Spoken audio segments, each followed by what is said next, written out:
Hello and welcome to the Magic Action Planner.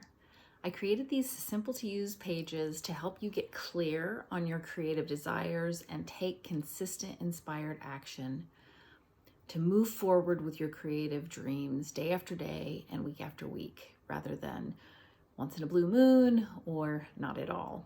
So in this brief video, I'm going to walk you through the Magic Action Planner pages and show you how in truly just minutes a day, you can experience incredible joy and creative satisfaction. You're going to start by using the Magic Action Master Plan for the week. You'll want to practice this process probably on a Sunday or Monday to set yourself up for the week well. It'll only take about 5 minutes to do. 5-10 at the tops. The first thing to do is to just set a timer for 60 seconds and do your creative ideas download. This is where you get to take all of the creative ideas that are currently whirling around in your brain and get them down on the page. Secondly, you will intuitively and quickly pick 3 from your list and write them in the 3 boxes under the intuitive quick picks. And here you're choosing the things that jump off the page at you, that energize and delight you, and you're practicing listening and trusting your inner wisdom and your intuition here.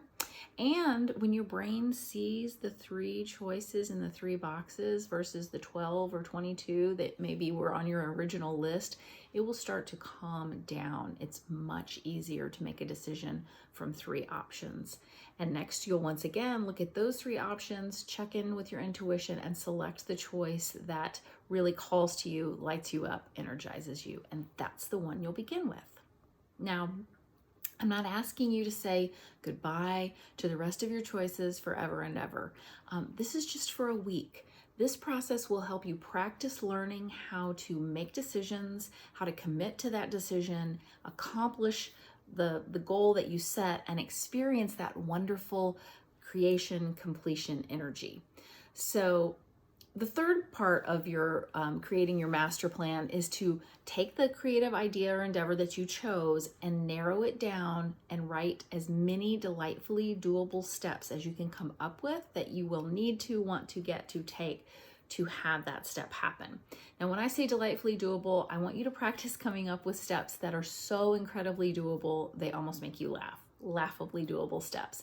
So for example, if you wanted to start playing the piano again and you haven't even sat down in years, one of your delightfully doable steps for that might be just to sit down at the piano and play for 2 minutes, 2 or 3 times in the coming week. Seriously, just 2 minutes, 2 or 3 times. So it's likely that your brain will tell you that in order to start playing the piano again, you need to practice for 30 minutes every day, every other day, and then you manage to practice only 20 minutes one day, and your brain feels like, I failed. And the inner critic voice has a chance to come in and say, see, who do you think you are? You'll never be able to do this. You don't have time. Why bother? Other equally as rude and unhelpful thoughts. So on the other side of that, if you set your brain up for success by choosing this 2 or 3 minute delightfully doable session where you get to sit down and play the piano, and your mind and body and spirit will start to remember why you love playing the piano or why you love learning the piano. And it's much easier to think thoughts like, I did it. That was fun. I can't wait to play again. And those thoughts, those successful thoughts, and confident thoughts are much easier to build upon.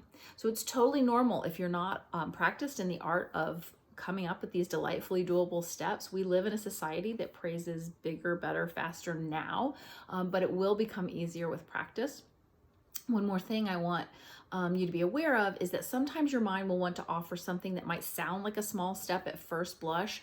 For example, if your goal is to weave art into your life, that's kind of big. You might come up with the step research, and research is very broad and open-ended. Research what exactly? For how long? And your brain might think research all the art things in the world could take a long time. I don't want to do that, and doesn't show up. So you practice narrowing it down to a step like research online coloring painting classes for 10 minutes 2 times this week.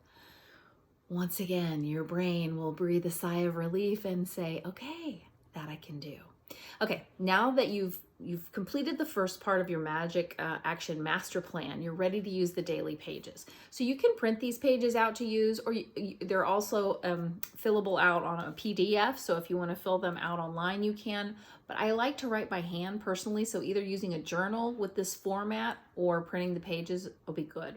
So number one is just to start and look over your list of delightfully doable steps and choose one. You can use the same process from before.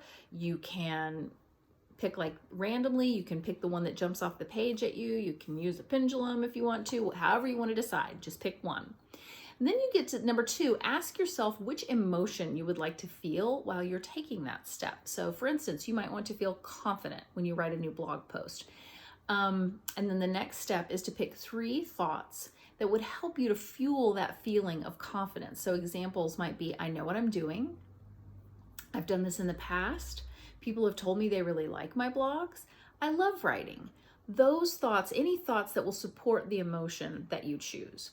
Another example might be that you want to feel calm, let's say before doing your first Facebook Live video.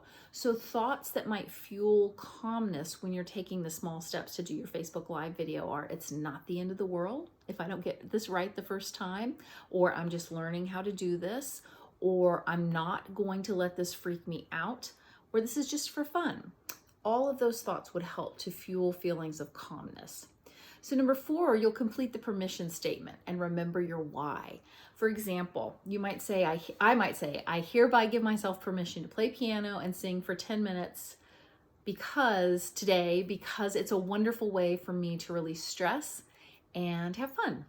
So giving yourself permission and remembering your why, there's such powerful reminders, and practicing them will really help you to strengthen your creative confidence and your good creative habits.